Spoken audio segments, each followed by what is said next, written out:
जय श्री महाकाल आदेश। अनुष्ठान क्या है? अनुष्ठान है ऊर्जा के एक विराट पुंज को प्रार्थनाओं के माध्यम से किसी व्यक्ति के लिए भेजा जाना। और अनुष्ठान करने वाले व्यक्ति के ऊर्जा का संतुलन और विराट होना बहुत आवश्यक है। क्योंकि जब भी कोई व्यक्ति किसी के लिए कोई अनुष्ठान करता है या जाप करता है तो उसकी ऊर्जा लेवल तीक्ष्ण हो और ऊंचा हो, और अगर उसका ऑरा कमजोर है तो वो जाप फलीभूत नहीं होता है और उसके प्रभाव भी बहुत कम मात्रा में पहुंच पाते हैं उस व्यक्ति के लिए। तो जब भी कोई व्यक्ति किसी के द्वारा अनुष्ठान कराए तो उससे हाथ में जल लेकर संकल्प करवाए कि वो इतना इतना ही जाप करेगा। क्योंकि जितने अनुष्ठान करने वाले हैं वो संकल्प जो बोलते हैं उस संकल्प में होता है कि मैं क्षमता अनुसार, अगर किसी व्यक्ति को 1.25 लाख का जाप करवाना है तो वो कहेगा उसे 1.25 लाख जाप का आप अनुष्ठान करिए। लेकिन जब वो करने वाला करता है तो वो हाथ में संकल्प लेकर, जल लेकर और संकल्पित करके और ये बोलता है कि मैं क्षमता अनुसार जाप करूंगा। तो ये क्षमता अनुसार का कोई महत्व नहीं है। आपकी क्षमता है 2000 जाप करने की, आप 2000 जाप कर दोगे तो उसको 1.25 लाख का फल कैसे प्राप्त होगा? इसीलिए अनुष्ठान सफल नहीं होते। और दूसरा कारण ये है कि जब वो अनुष्ठान करने वाला व्यक्ति उसके लिए अनुष्ठान करता है तो उसका खुद का ऊर्जा लेवल बिल्कुल शून्य होता है। क्योंकि उसे वो ब्रह्मचर्य तोड़ दे या वासना का मानसिक चिंतन करे, वो अपनी इंद्रियों को वश में ना कर सके, और ऐसे व्यक्ति द्वारा अनुष्ठान कराने का कोई लाभ नहीं होता है। और जितने लोग हैं अनुष्ठान करने वाले, सभी नहीं, सभी सही हैं, लेकिन कुछ को मैंने देखा है। जब आप उनके व्यक्तिगत चीजों को देखेंगे, उनकी व्यक्तिगत गतिविधियों को देखेंगे तो आपको समझ आ जाएगा कि ये व्यक्ति कैसा है, वो अनुष्ठान करने लायक है या नहीं है, वो मंत्र जाप करने लायक है या नहीं है। वो आपके लिए मंत्र जाप कर रहा है तो उसका आपको क्या फल प्राप्त होगा, ये आप उसकी गतिविधि और उसकी व्यक्तिगत चीजों को देखकर पता लगा सकते हैं। क्योंकि मनोरंजन का सबसे अच्छा साधन उस हर व्यक्ति की पहुंच में YouTube है।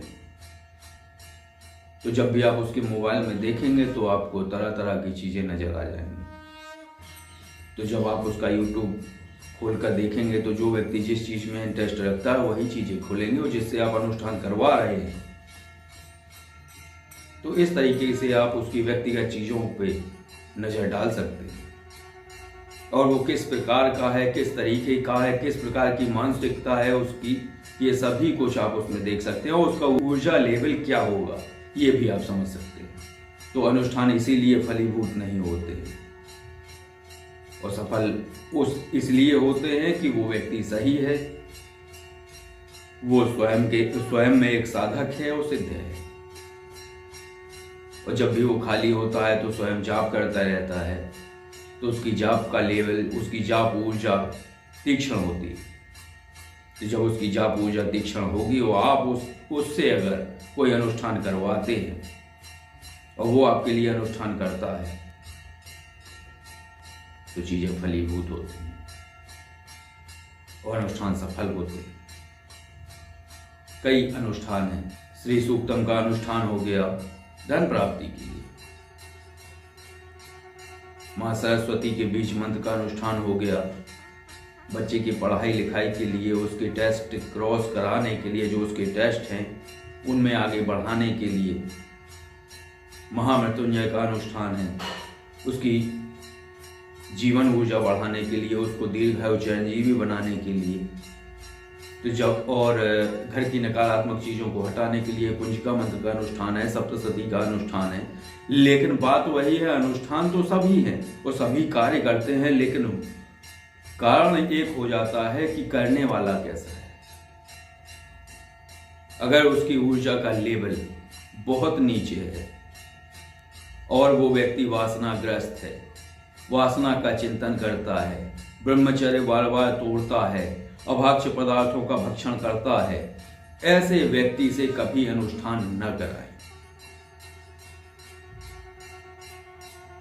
झूठी, लंपट, क्रोधी, दुष्ट प्रकृति के लोगों से भी अनुष्ठान न कराएं, क्योंकि अगर ऐसे व्यक्ति अनुष्ठान करते हैं तो वो फलित तो नहीं होता है, लेकिन उसके दुष्परिणाम उस कराने वाले के लिए घटित हो जाते हैं।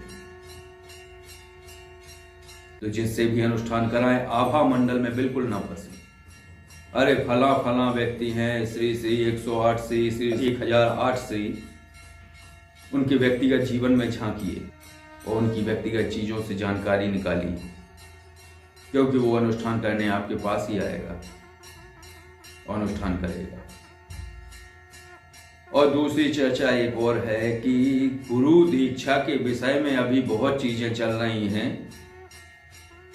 तो पहले एक चीज तो निर्धारित हो कि गुरु दीक्षा है क्या। मुझसे भी कई लोगों ने कहा है कि आप दीक्षा देते हैं, मैंने साफ मना किया नहीं, क्योंकि दीक्षा देना और दीक्षा लेना इसके बहुत गहरे रहस्य हैं। सबसे बड़ी बात है कि जब एक गुरु एक शिष्य को दीक्षा देता है तो सबसे पहले कुछ विशेष मंत्रों का उससे जाप कराता है और रात्रि में उसको स्वप्न के माध्यम से महादेव उन संकेतों को दिखाते हैं। अभी दीक्षा देने वालों को यह भी पता नहीं होगा कि किस दिन दीक्षा, 2 दिन ऐसे हैं सप्ताह में कि अगर उस दिन दीक्षा दे दी गई और किसी ने ले ली तो दोनों के लिए भीषण परिणाम घटित होते हैं। उन 2 दिनों में कभी दीक्षा नहीं देनी चाहिए और ना कभी लेनी चाहिए, क्योंकि जब भी कोई साधक उन विशेष दिनों में दीक्षा लेता है तो आगे तो बढ़ नहीं पाएगा, लेकिन उसके साथ कुछ दंड घटित अवश्य होंगे। तो जो ज्ञानी पुरुष हैं, जो दीक्षा थोक के भाव में दे रहे हैं, उनसे सावधान रहें, क्योंकि मैं अगला वीडियो दीक्षा के विषय में ही पूरी गणना के सहित तो शास्त्रोक्त विधान से बताऊंगा।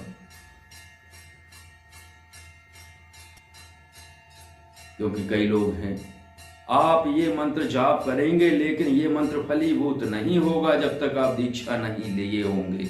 यानी कि आप आइए और मुझसे दीक्षा लीजिए, और दीक्षा में भी कई कारण होते हैं और कई नियम होते हैं, कई जातिगत कारण होते हैं। हर जाति के लिए एक अलग नियम है, और वो नियम, या तो फिर आप बिल्कुल नियम में मत जाएं, बिल्कुल भी नियम फॉलो मत करें, कोई नियम नहीं है कोई। अगर आप और कोई नियम नहीं है तो दीक्षा भी आवश्यक नहीं है।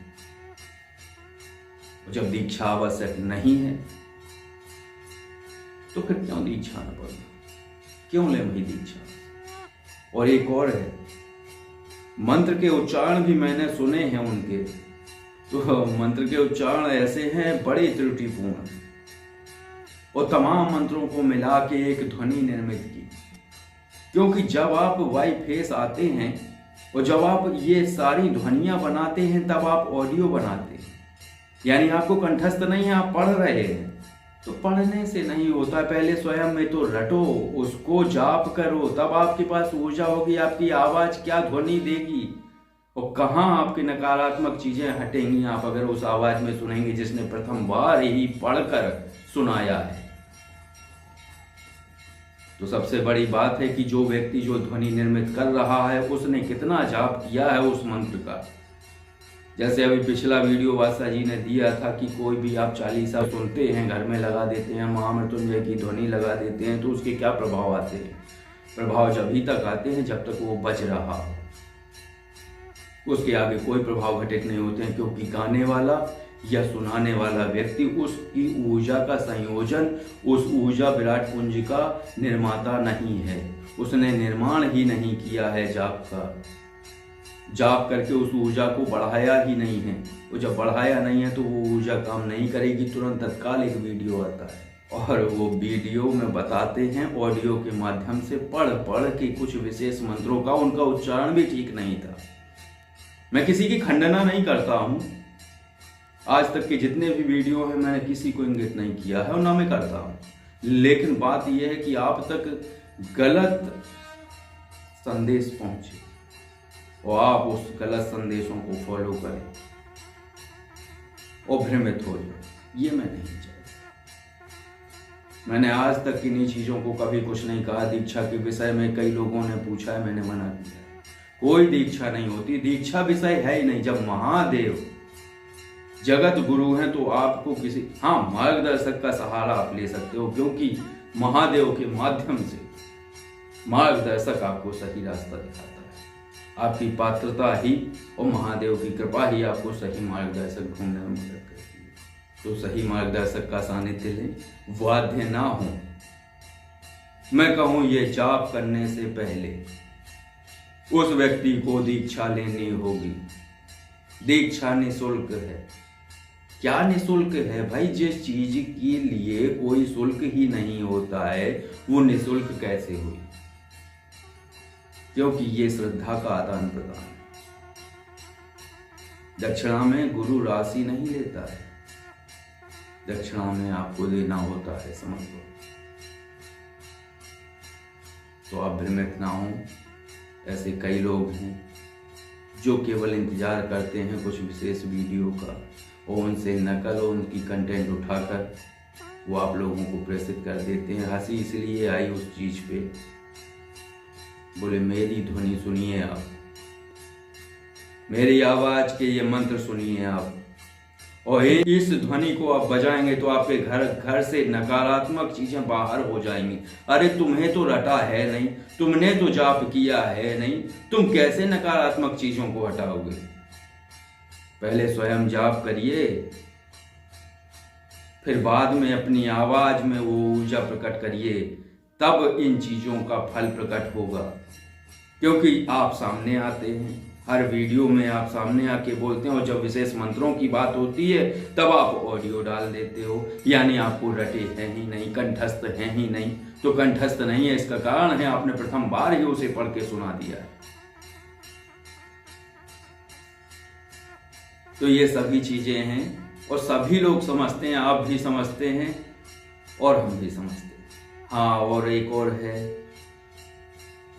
कि जब भी आप कोई भी जाप करो पूर्ण समर्पण से करिए और किसी गुरु की कोई आवश्यकता नहीं है बस। लेकिन जो भी आपको जो चीज सिखाए उसके प्रति श्रद्धा भाव रखें, क्योंकि महादेव हैं जगत गुरु और वो हर गुरु में अपनी ऊर्जा प्रवाहित करते हैं और वो गुरु केवल माध्यम बन के आपको आगे बढ़ाता है। तो सही मार्गदर्शक चुनिए और किसी के दबाव में नहीं आइए कि ये मंत्र अगर आप करेंगे तो इसके लिए आपको दीक्षा की आवश्यकता है, नहीं तो ये मंत्र फलीभूत नहीं होगा। ऐसा कुछ नहीं है। और दीक्षा की विशेष चीजें हैं जो अगला वीडियो में बनाऊंगा। तो कैसे दीक्षा ली जाती है, कैसे दीक्षा दी जाती है और किस मंत्र का उस शिष्य को जाप करना होता है, तो स्वप्न के माध्यम से महादेव उसे सारी चीजें बता देते हैं कि ये जो है जाप या ये माध्यम या ये मार्गदर्शक आपका मार्गदर्शन सही से कर पाएगा या नहीं कर पाएगा।